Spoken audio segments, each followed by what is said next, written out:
fuck? Hello, Internet. I am TalkingAce, and with The Witcher 4 looming on the horizon, I've decided to put myself out here on YouTube talking about this franchise that I love, and hopefully bring in new folks who might be just a little lost on what this whole Witcher thing is. This will be the first part of a series summarizing and reviewing the Witcher books and lore, which is a fancy way of saying that I'm going to nerd rant about what I find cool, stupid, funny, and dark about this series, and also maybe put a few memes in there. So if that sounds interesting to you, and you end up enjoying this video, please like and subscribe to keep up with what comes next. So, let's get started with some world building and the Witcher short stories.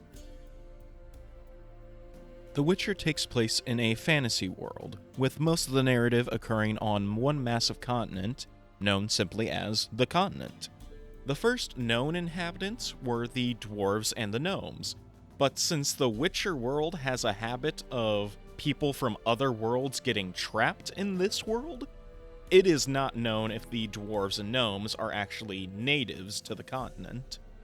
As an example of new people arriving to the continent, around 2230 BR, the elves, also known as the Unshade, arrived and they became the dominant race of this world. Alright, so you might be wondering what that BR before meant. It stands for Before the Resurrection. However, most of this series takes place in like the 1260s AR, after the Resurrection. It's like the Witcher version of BC and AD, you know? So what is the Resurrection?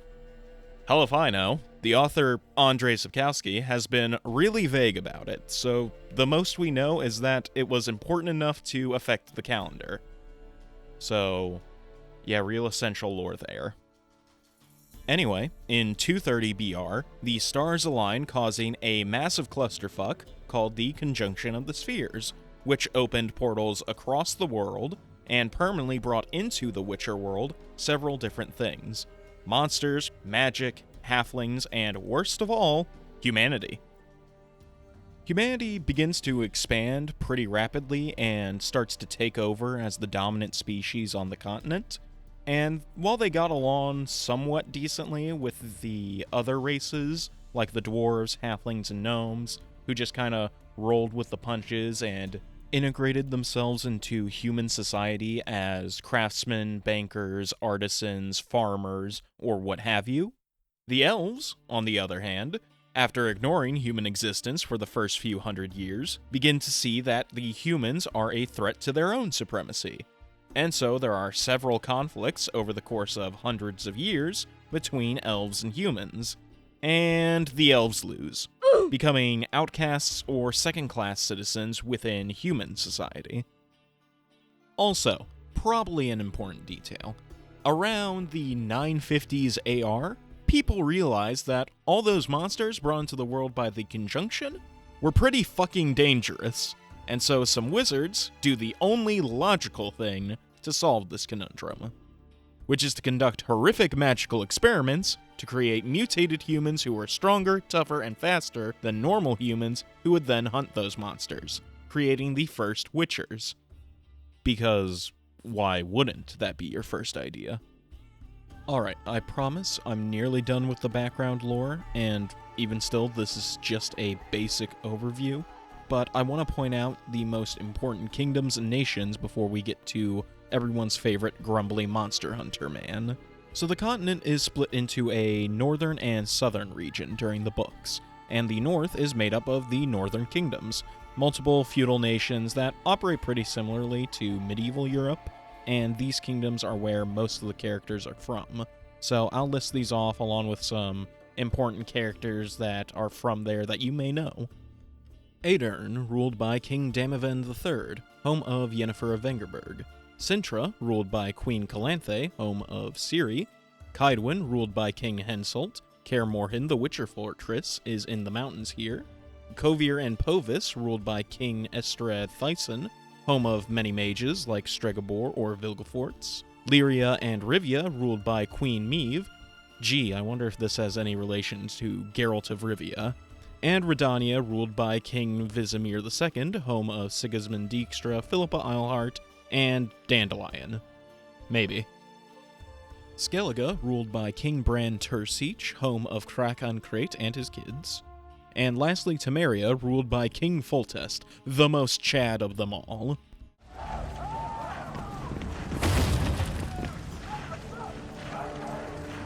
Sire, you said we were out of range. That was a ballista, Excellency. Its arms strengthened with bronze plates and strung with horsehair. It can propel heavy bolts up to a mile away. A deadly and very costly weapon. An experienced crew can cock and release 2 bolts each minute. Yet it has one flaw. Your Grace, please take cover. The recoil of the arms is so strong upon firing that the weapon shifts. It simply cannot hit the same spot twice. I had no idea Your Grace was a learned military engineer. I'm not. I gave the Baroness those ballistae 2 years ago for her birthday. Home of Triss Merigold, Kira Metz, and Vernon Roche. And then to the south is the Nilfgaardian Empire. Basically, the Roman Empire compared to the north, in both the good and bad ways. It consists of several provinces, and fans of The Witcher 3 would probably recognize Toussaint as one of them. In earlier short stories, it's ruled over by someone known simply as the Usurper. Like, not even the Northern Kings call him anything else. And the Usurper took power in 1233 AR after he overthrew and murdered Emperor Fergus var Emrys. Emperor Fergus. Now that's a name right there. The Usurper doesn't last too long, though, since Fergus's son, Emir var Emrys, takes power in 1257 and has the Usurper executed. So, rip the Usurper, I guess. Guy didn't even get a real name. At the start of this series, Nilfgaard is basically a joke. It is not taken seriously at all during the reign of the Usurper, and that results in it not really being that prevalent in the short stories until the very end, because once Emir rolls in and takes power, Nilfgaard goes from being a joke to a superpower bent on world domination. World domination! Alright, a page and a half into the script, and however many minutes into the video, and we are finally talking about the Witcher himself, Geralt of Rivia. So, for those of you who are completely in the dark with this series, Geralt is a Witcher, meaning that he was put through grueling training and excruciating mutations as a child, and he was one of the lucky ones that actually managed to survive that and become the monster hunter that we see in the series. And by the time we meet him, he has suffered decades of discrimination, as nearly everyone he meets treats him like he's a freak of nature. These hardships have led to Geralt developing the personality of a gruff and antisocial loner, with a bit of a warped sense of morality. Now, Geralt is still a good person deep down, and he will try to do what he thinks to be the right thing.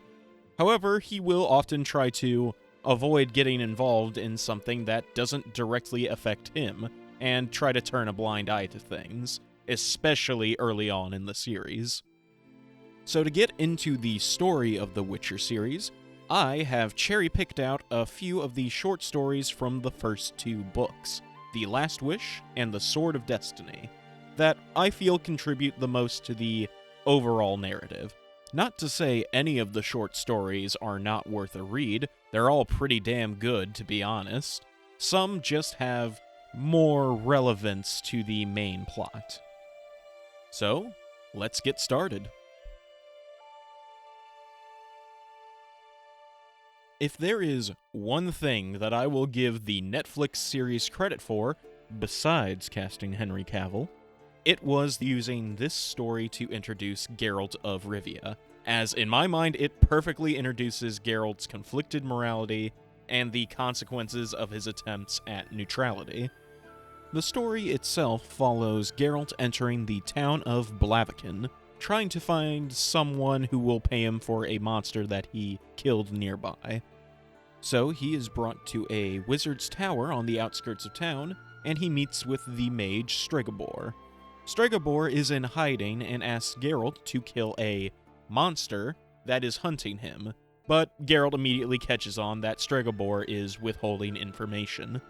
So Stregobor admits that he's actually being hunted by a woman named Renfri, but he claims that she is still a monster, that she was born under the curse of the Black Sun, a prophecy that claims she will bring death and destruction.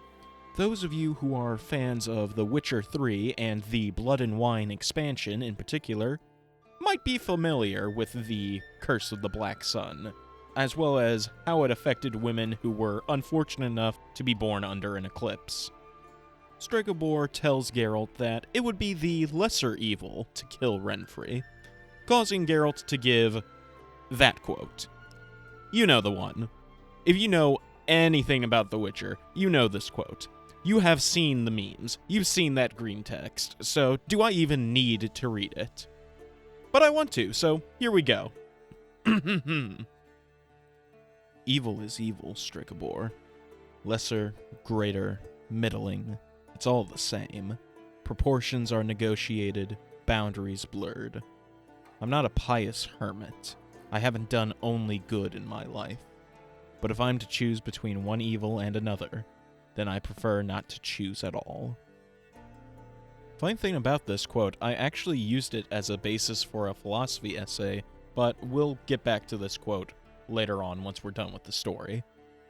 So, after dropping that line on Stregobor, Geralt leaves the wizard and goes to the bar, where he immediately meets a gang of thugs led by Renfri herself. Later that night, Renfri visits Geralt and tries to convince him to help her kill Stregobor. She explains that she used to be a princess until Stregobor convinced her family that she was affected by the curse, forcing her into a life of exile and banditry in order to survive and seek vengeance against the wizard. She claims that it would be the lesser evil to kill Stregobor, but Geralt refuses again, and urges her to abandon her quest for revenge to prove Stregobor and the Curse of the Black Sun wrong. This seems to work. Renfri implies that she will leave peacefully, and she and Geralt sleep together. However, Geralt realizes the next morning that she and her band intend to slaughter the entire village to try to draw out Stregobor. So, to stop that, Geralt kills Renfri and her men. However, all the villagers saw was Geralt kill about 7 people in the middle of the street, so they run him out of town, and he earns the nickname the Butcher of Blaviken. So, that's how the story ends, but I do want to go back to Geralt's quote, because it's a really great quote, very iconic. It just feels true. Like, of course someone would rather not choose between one evil and another. They would rather not choose at all, like Geralt. But once the story is over, you kind of realize that this whole idea is impossible. Both for Geralt and in real life, you're going to have to make a choice when you were presented with a situation like that. Like, imagine if you find yourself in the trolley car problem. Are you really going to tell me that you will not make any choice at all? So when it comes to Geralt, often in this series, he will try to avoid making these kinds of choices until things get out of hand and he's forced to choose. And the fact that he waited so long tends to bite him in the ass. The lesser evil quote is inherently flawed, but in a way that you don't realize until it's put into practice. Or you're like me and you realize it's flawed years after hearing it when you're learning actual philosophy and think about it for a few minutes. So, yeah, shout out to you, Dr. Wick. Your class helped me understand Witcher themes.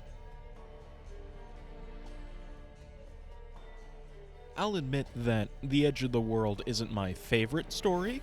Not that it's bad, but I would have skipped it were it not for the ace up its sleeve. Which is that this story is the start of Geralt's lifelong friendship with the one and only bard, Dandelion, or Jaskier, or Dandelion, or Buttercup, or whatever the hell his name is, depending on the translation. I got into The Witcher with The Witcher 3, he's Dandelion. Dandelion is already a famous and successful bard by the time he meets Geralt. and he tags along during this story to chronicle the Witcher's monster hunts, and also to escape a young woman's 4 very angry brothers. Dandelion is the classic bard. He's always getting himself into trouble because of his big mouth or because he slept with someone he shouldn't have. Dandelion is kinda more trouble than he's worth. Geralt has to bail him out of a lot of shit, and the only thing Dandelion is usually good at is socializing. So, at least he helps Geralt look good, most of the time. That being said, Dandelion is Geralt's closest friend, and that is because Dandelion is Geralt's first true friend. He is the first person to really break down Geralt's barriers and have his back 100% outside of other Witchers. If I had to use an analogy, Dandelion and Geralt's friendship is when the extrovert decides the introvert is going to be his new best friend. Now, the actual story itself takes some turns, with Geralt being hired by some villagers to get rid of a monster that has been harassing and stealing from them. Geralt finds out that it is a harmless creature called a Sylvan, and just tries to scare it off. Then Geralt and Dandelion are kidnapped by elves who have been living outside of the village, and they find out the Sylvan was stealing food for the elves. And then the elves plan to kill Dandelion and Geralt to try to keep their presence a secret. Geralt tries to bargain for Dandelion to be spared, and Dandelion immediately refuses and tells the elves that they better kill him too, or else he'll do everything in his power to see Geralt avenged. Not the best survival tactic, but it did show that Dandelion was ride or die for Geralt from the get-go. And, oh yeah, they get Deus Ex Machina'd straight out of this. Like, a straight-up goddess shows up to have the elves spare Geralt and Dandelion. That just happens. Yeah, this will not be the last time that the plot moves forward because of something that just happens. I can think of 2 times off the top of my head where Geralt straight up walks into the main plot by complete accident. I'm not complaining. I find those moments hilarious, but yeah, there is quite a bit of convenience in the writing at times, and this is the first major instance. Oh yeah, and by the way, that Sylvan was a Chad. His name was Torque, and he stood up for Geralt and Dandelion against the elves. He was even willing to die with them. He's a real one. This is where Yennefer is introduced into the series, and even though I think she's an amazing character, I must admit that she is a total bitch for the majority of this story. For those who don't know, Yennefer is a sorceress, meaning a powerful female mage, and Geralt's on and off love interest for the series, although you may not expect that given how she acts for the majority of the story. Now there is a reason for this, one that you will slowly piece together taking clues from the rest of the series, but I'll just get to that after the summary. The story picks up with Geralt and Dandelion fishing near a riverbed, when they find an old jar containing a djinn, basically a more traditional, malicious genie. Dandelion immediately tries to open the jar, Geralt tries to stop him, and the jar is opened in their tug-of-war over it, and Dandelion immediately starts listing off his first 2 wishes. Now, what do you think is the first thing this magical creature of immense power decides to do once it's been freed from centuries of imprisonment? If your answer was to strangle the nearest bard with its bare hands, you'd be correct. Geralt immediately shouts an exorcism to banish the djinn, but Dandelion needs magical healing, leading the 2 to the town of Rind, and Yennefer. Yennefer agrees to help Dandelion, and Geralt begins to fall for Yennefer's beauty. But when Geralt tries to discuss how to repay her, she hypnotizes him. Turns out, the town of Rind doesn't like magic that much, so many residents have been hostile to Yennefer. So, she uses Geralt to get payback. He wakes up in jail and learns he beat up several people, most notably that he subjected the local alchemist to a public spanking. Some guards show up to rough him up, and Geralt wishes one to burst. Suddenly, that guard explodes. Don't worry about it.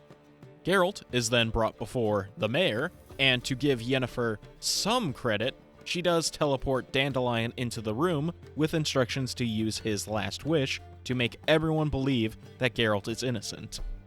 So, at least she didn't hang him out to dry. But then everyone realizes Yen's plan the whole time was to capture the Djinn to take its power for herself, and that she needed it to be weakened by Dandelion using all of his wishes. Unfortunately, the Djinn is still too powerful, and is wrecking the town. And this is when Geralt realizes the Djinn has been granting his wishes, and that he has one left. The first wish was Geralt's exorcism to save Dandelion, and the second was to explode the guard. As a brief aside, I just cannot avoid mentioning this bit, but that whole exorcism that Geralt performed, he did not know what the hell he was saying. It was taught to him by some random priestess, and he thought it was some sort of a banishing incantation. However, at this point in the story, as he's explaining to everyone how he's been the one making wishes, the local priest actually translates it. Turns out, what Geralt said to the Djinn was, "Go fuck yourself and fuck off," which the Djinn interpreted as his first wish. Which, yeah, might explain why it's so angry now. Anyway, Geralt makes his way to Yennefer, explains what's going on, and realizes the Djinn will likely kill her in her attempt to catch it, so he makes his last wish. The Djinn vanishes, Geralt and Yen find themselves holding each other underneath the rubble of an inn, and immediately bang, beginning their stormy relationship, and the story ends. So, this time, I feel I should go through two things before moving forward: Geralt's wish, and Yennefer's actions. Let's start with the wish, as in the books, we never get full confirmation of what Geralt's wish is. It is never directly stated, and so that leaves room to theorize what it was and how it affected him and Yennefer. The Witcher 3 asks the question of whether or not their relationship exists purely because of the wish, and the general consensus of the community seems to be that the wish resulted in bounding their fates together. And I think that was more or less Geralt's wish, since this short story implies that a Djinn cannot harm its master. So Geralt tying his fate to Yennefer would mean that it can't hurt her without hurting him, as pointed out by this Redditor. Now, there is still the question of why Geralt would do this. I have a friend who has a theory that Geralt is still being magically influenced by Yennefer when he makes this wish. I, on the other hand, just think that Geralt has already come to care for Yennefer to an extent, and also, he's still a good person, and didn't want her to be killed by the Djinn. Regardless, whatever Geralt wished for, and why he did it, it saved Yennefer's life, and marked the start of their romance. That brings us to how Yennefer acted in this short story, which, admittedly, doesn't paint her in the most likable light, but allow me to explain. In this story, Yennefer is a typical sorceress. She is selfish, arrogant, and out for herself, and that is how most, if not all, sorceresses end up due to how they are trained as young girls into adulthood. It is a cutthroat lifestyle, and Yennefer has lived like this for decades by the time she is first introduced to the reader. She's very much like Geralt in that way, intentionally distancing herself from people, and like Geralt, deep down she is a better person, she just has no one around her that she trusts enough to be that way. I like to think that Geralt is that person who shows her kindness and begins to break down those barriers, because Yen gets much better as the books go on. She's still kind of a bitch, but it's more that she's using her cutthroat nature to help the people she cares about, rather than just herself, which makes her leaps and bounds a better person than most of the other sorceresses in this series. Alright, I know I just went on a massive rant about Yennefer and then Dandelion before her, but cast them from your minds for this next bit. Throw them in the bin, Dandelion's off doing bard things, and this story takes place after Geralt and Yen broke up. Don't worry, they do that a lot. So just ignore them for now. Geralt has been invited to covertly attend a feast held by Queen Calanthe of Cintra, who hopes to arrange a betrothal for her daughter, the Princess Pavetta, with one of the attending noblemen in the hopes to arrange an alliance.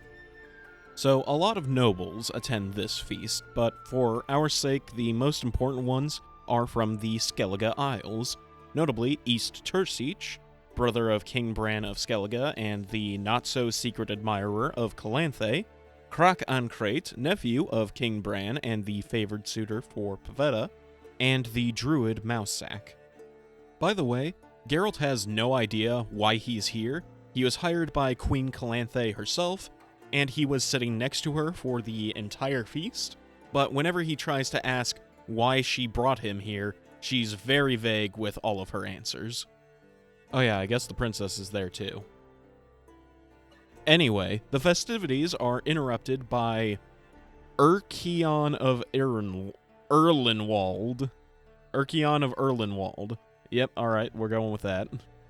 I gotta say, I unironically love it whenever The Witcher just hits me with a really weirdly named character, like Urkion of Erlenwald, or Huvanagel, or Vadir Dorito, or Kahir Mardyfrin Ip Kielok. Like, I love those names, but damn is it hard to pronounce them. Where were we? Oh yeah, Urkion of Erlenwald, a mystery knight who refuses to remove his helmet before midnight, and he claims that he is owed Princess Pavetta's hand in marriage due to the Law of Surprise. So what the hell is the Law of Surprise? In the Witcher world, it's an ancient custom to provide a reward for someone who saved your life. Basically, you promise to give your savior something upon your return home. Usually something along the lines of the first thing that comes to greet you, or what you find at home but did not expect. This often, but not always, results in people giving away unexpected children, or a child of destiny. And you may ask, why would they go through with giving away their child? That's because the Law of Surprise is seen as an act of fate, and if you go against that, then you invite fate's wrath upon you. Also, the Witcher world has a lot of shitty parents who are more than willing to give away their kid as a reward. Which is what happened when a young Urkion saved the life of Pavetta's father, the now dead King Rognir, who promised to give Urkion whatever he had left at home without knowing or expecting it. Which, of course, was the princess. Calanthe admits that Urkion is telling the truth, but refuses to uphold the Law of Surprise, and she demands that the knight remove his helmet now that it is past midnight. Urkion is revealed to be a cursed hedgehog man. He should look human after midnight, but all the clocks in the castle had been set back in order to trick him into revealing his cursed nature. Geralt realizes that Calanthe knew Urkion was going to show up, and that she had invited Geralt in the hopes that he as a Witcher would get rid of Urkion for her. But Geralt refuses to hurt Urkion because he is just some guy who's been cursed to look like this. Now, some general unrest has been building in the feast since some of the guests feel that the Law of Surprise must be honored, while the rest, mainly the other suitors, just want to kick in Urkion's teeth. Calanthe decides to leave the decision up to Pavetta, expecting her to just reject Sonic the Hedgehog outright. Except, Pavetta agrees to marry Urkion. So begins the massive fustercluck, as half the guests try to swarm Urkion, and Geralt and the other guests try to save him. Pavetta flies into a rage and suddenly releases a massive wave of magical energy that threatens to destroy the entire castle. Geralt and the druid Mousesack are able to stop her with their combined magic. Oh yeah, I guess I forgot to mention that witchers can use magic, or rather cast little witcher spells, so the more you know. All this chaos convinced Calanthe to allow Urkion and Pavetta to marry, and she in turn is betrothed to East Tersiche of Skellige. The marriage breaks Urkion's curse, and as he returns to his normal form, he identifies himself as Duny, the illegitimate son of a faraway king. And Duny and Pavetta reveal that they have been secretly in love for the past year. Duny offers to give Geralt any reward he wishes for, as Geralt saved his life during the brawl, and Geralt invokes the Law of Surprise, as everyone realizes that Pavetta is pregnant and he wishes to raise the child as a Witcher. So ends the story. Just please don't think about Duny and Pavetta's ages. Damn you, Sapkowski.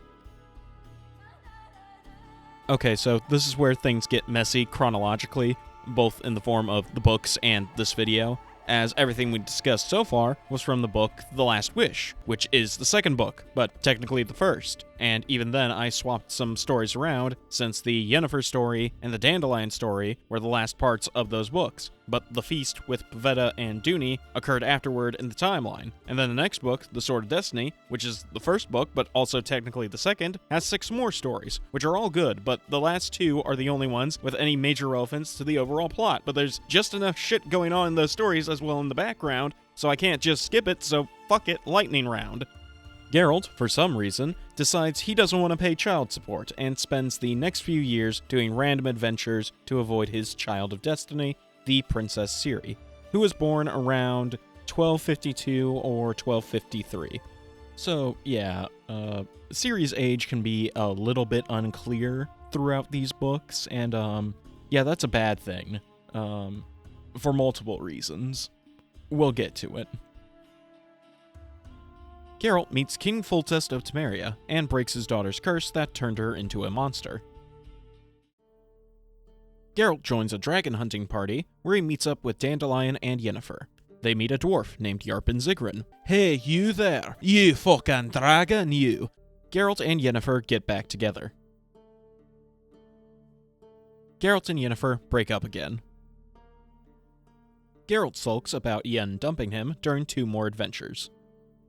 In the background, Duny and Pavetta die in a freak storm at sea in 1256, and in 1257, Emir var Emrys reclaims his throne as Emperor of Nilfgaard.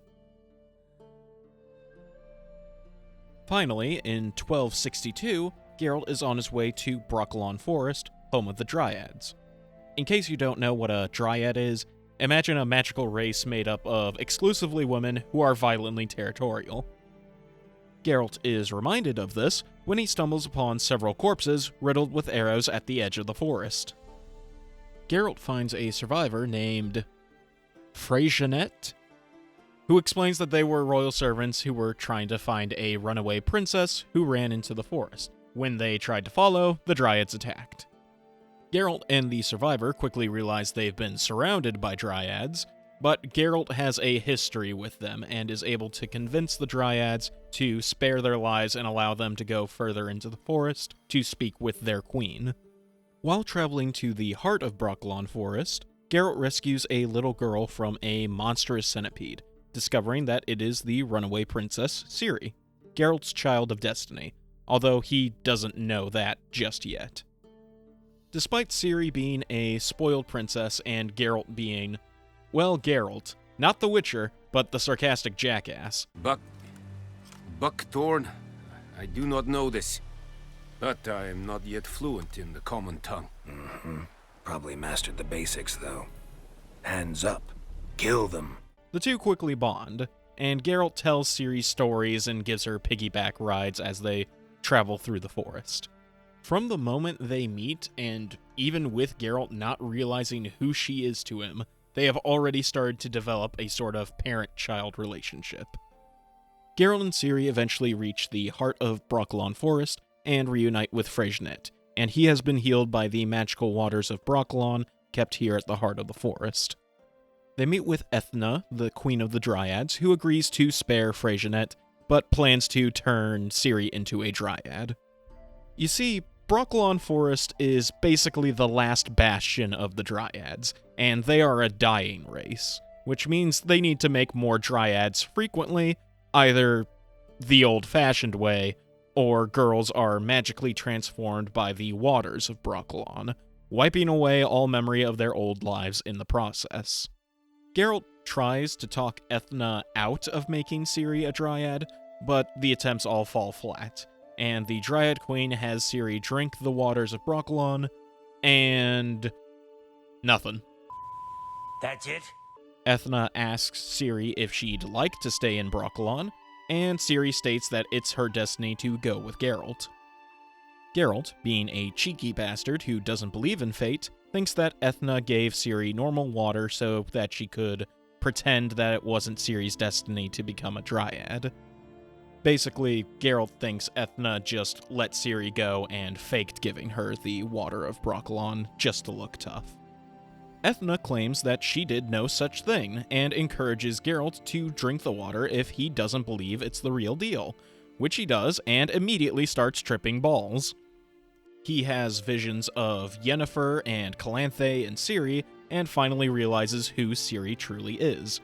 In his vision, Calanthe is in blood-stained armor, telling him that death is following in his footsteps, and Geralt still refuses to believe in destiny.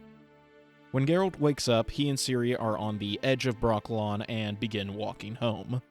On their way, they're attacked by a few bandits on the road, but they're aided by some of the Dryads and also the druid Mousak, who has been sent by Calanthe to find Ciri. After making camp and getting Ciri to fall asleep, Geralt tries to leave and gets into an argument with Mousak. Mousak believes that Geralt should take Ciri with him, while Geralt believes she would be better off far away from him. Geralt rides off as an awakened Ciri calls after him saying not to go, and that she's his destiny. I really like this story, and that has a lot to do with how it establishes the backbone of this series, and that is Ciri and Geralt's relationship. Right away, they begin to bond, and that's what makes Geralt's argument with Mousak so great, because even the old druid can see that they both care for each other like father and daughter. It makes it sad that Geralt thinks Ciri is better off without him, but Geralt's issues are going to be tackled in the next story after a lot of shit has hit the fan. Oh, and by the way, if you were wondering what happened to Freyjanet, as a condition for sparing his life, he has to be a stud for the Dryads while he's in Brokilon. There's a short story that Sapkowski has decreed as not canon, where he shows up to Geralt and Yennefer's wedding with 6 daughters. The guy was sentenced to death by snoo-snoo, minus the death. So, do you remember how I mentioned at the start of this video that the Nilfgaardian Empire was kind of a joke in the early parts of the series, and how that ended when Emhyr took power? Well, here we are, with the First Northern War. 1 year after the events of Sword of Destiny, Nilfgaard invades the north, starting with the Kingdom of Cintra. The Cintran army is crushed in the first battle of the war, with King East-Tursich dying in battle, courtesy of an arrow to the eye. 4 days later, Cintra's capital city falls to the Nilfgaardian invaders, with Queen Calanthe throwing herself out of a tower to avoid surrendering or being captured. Ciri, now a complete orphan, tries to sneak out of the city, however her bodyguards are killed and she is taken by a Nilfgaardian knight wearing a winged helmet. She does manage to escape into the wilderness, but she continues to have nightmares of the Black Knight for years to come. So, Cintra is gone, and the other northern kingdoms realize that they need to unite their armies to stand a chance against Nilfgaard. The situation is so desperate that a wizard named Vilgefortz convinces 22 northern mages to join the war, in spite of mages traditionally staying neutral during conflicts. Among the mages are Yennefer and her friend Triss Merigold. The mages and the northern armies fight against Nilfgaard at the Battle of Sodden Hill. Around 30,000 soldiers are killed, 13 of the 22 mages die, but the battle is ultimately a northern victory, ending the war. Cintra remains under Nilfgaardian control, as well as pretty much everything south of the Yaruga River. Triss Merigold is so horrifically burned that she becomes unrecognizable to anyone but Yennefer, except Yennefer was blinded by a Nilfgaardian sorceress named Fringilla Vigo during the battle, so Triss is mistakenly believed to be dead, with official records claiming 14 mages died at Sodden Hill. King Foltest of Temeria and King Vizimir II of Redania are considered to be the most responsible for the northern victory, as well as Vilgefortz for leading the mages, who really swung things into the North's favor. changing Vilgefortz from an ambitious upstart to one of the most famous and influential wizards in the North. I'm sure he'll wield that power and influence with the best of intentions. Pretty much everyone of importance in the Northern Kingdoms knows that this victory is temporary, and the First Northern War won't be the last, as Nilfgaard will certainly try to invade again once it has rebuilt its military strength. Most importantly, once the dust has settled, no one knows where Ciri has gone, and as the heir to the empty Cintran throne, she is being hunted by everyone. A year after the war, so 1264 for those of you who care about fictional dates, Geralt is traveling towards Cintra to look for Ciri when he comes across a merchant named Yurga. Yurga's cart is stuck on a bridge and the surrounding area is covered in human bones, implying nearby monsters, and Yurga begs Geralt to help him, invoking the Law of Surprise in exchange for the Witcher's aid. Geralt agrees as night falls and monsters attack, and while Geralt fends off the hordes of creatures, he is gravely wounded in the process and passes out. Fortunately for Geralt, Yurga is a Chad and loads Geralt onto his cart and starts looking for a healer. The qualifications to be a Chad in the Witcher world, to me at least, is to keep your word and have an ounce of common decency, a pretty rare combination in this series. So, the majority of this story is just Geralt doing some soul-searching as he slips in and out of consciousness due to the blood loss and his Witcher potions, as one does. Geralt's first dream is of the last time he saw Yennefer, before the First Northern War at the Belaten Holiday Festival. If you haven't noticed yet, the Witcher series takes a lot of inspiration from Gaelic Celtic culture and mythology. Geralt and Yennefer talk about their relationship, about how they always get back together only to break up again in a cycle of pain. They seem destined to find each other over and over, but in Yennefer's words, something more is needed for their relationship to stick. Simply put, they want to be together, but they both struggle to stay together, mainly because they are both loners who doubt if they even deserve love, so they need something more to give them that love individually so they can learn to love each other wholeheartedly. I wonder what that something more is. What a mystery this is. So anyways, Geralt and Yennefer bang, but they agree that it's not another restart to their relationship, and Yennefer tells Geralt to go to Cintra to find his Child of Destiny, as fell times are approaching. She can read his mind, so that's why she knew about Ciri. Geralt wakes up from the dream long enough to thank Yurga for not leaving him to die. Yurga, like a Chad, claims he didn't do anything of praise, just helping a wounded man in need. And when Geralt says that he's been left behind before, Yurga just says that even if it's a cruel world, that doesn't mean we all have to be despicable. Utter Chad. Fun fact, in the Netflix series, Yurga is played by Francis McGee, who played Yoren in Game of Thrones. One Chad minor character to another. Good for him. Geralt passes out again and dreams of when he visited Cintra 6 years after Ciri was born. He met with Calanthe to tell her that he didn't believe in destiny and that he was not going to claim his Child of Destiny.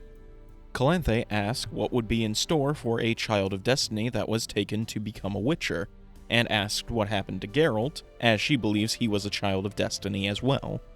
Geralt admits that he wasn't a Child of Destiny.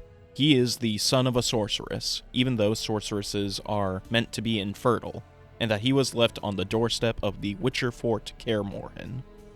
Geralt tells Calanthe that the training and the mutations to become a Witcher have horrible and irreversible effects, including infertility. So Geralt is not getting anyone pregnant, okay? He is not gonna put any buns in the oven. No matter how much he pours the Bisquick, he is not making pancakes. What the fuck am I even talking about? Where was I? Oh, right. At the very best, 4 out of 10 children even live to become Witchers. Geralt refuses to take the child, which he believes to be a boy in this flashback, and subject them to this fate, and he tells Calanthe that if they survived, they would resent her like he resents his own mother. While Calanthe still believes in destiny, she allows Geralt to leave, telling him to return should he ever change his mind. but that she has a strange feeling that this would be the last time they meet, as Geralt wakes up from this memory. Speaking of destiny, Geralt wakes up to find that Yurga has found him a healer, the sorceress Vicenna, Geralt's mom. It's, not a happy reunion, since Geralt feels that she abandoned him with nothing to call his own. No family, no homeland, no name. That his mentor Vesemir gave him the name Geralt, and that he had to learn a Rivian accent just to be able to pretend like he had a home. Before Geralt can ask her why she abandoned him, or just continue to make her feel guilty about it, he begins to pass out again, and Vicenna tells him that there is nothing that can undo what has happened and that they will not meet again. Geralt awakes back on Yurga's cart, healed if still recovering, and Vicenna is long gone. Yurga tells Geralt that they are nearly at his home, but first they'll have to pass by Sodden Hill and the monument to the 14 mages that fell in battle. And while Yurga starts listing them, Geralt tells him to stop and makes his way to the monument. Geralt reads through the names, recognizing several of the mages, including Triss Merigold, but stops before he can read the last name as he notices a woman coming towards the monument. This woman is Death, and Geralt speaks to her, resigned as so many people in his past have died, and he believes that the final name on the monument is Yennefer. Death tells him that today is not the day that he dies, as the vision vanishes and Yurga confirms to Geralt that Yennefer was not among the dead. Yeah, this is a bit more dramatic in the book for a first-time reader. The last name is some random wizard that Geralt never met, but if you made it this far into the video, I'm assuming you were pretty confident that Yennefer was still alive. Anyway, back to Yurga's wagon of soul-searching, Yurga tells Geralt that he still intends to honor the Law of Surprise, even when Geralt tells him not to. However, Yurga admits that he likely won't find anything, especially not a child. Geralt slips back into one last, more recent memory. Geralt was on his way to Sintra, taking Yennefer's advice from Beltane to finally claim Ciri as his child of destiny, when he found Dandelion and refugees desperately trying to cross the river. Dandelion has to explain to Geralt that the First Northern War is not like the minor skirmishes the Northern Kings had with each other in the past, that Nilfgaard has committed to a full-on invasion, leaving ashes and bodies in its wake. Obviously, Geralt is not thrilled to hear this news, especially that Sintra has fallen, and that, as far as Dandelion knows, the entire royal family is dead.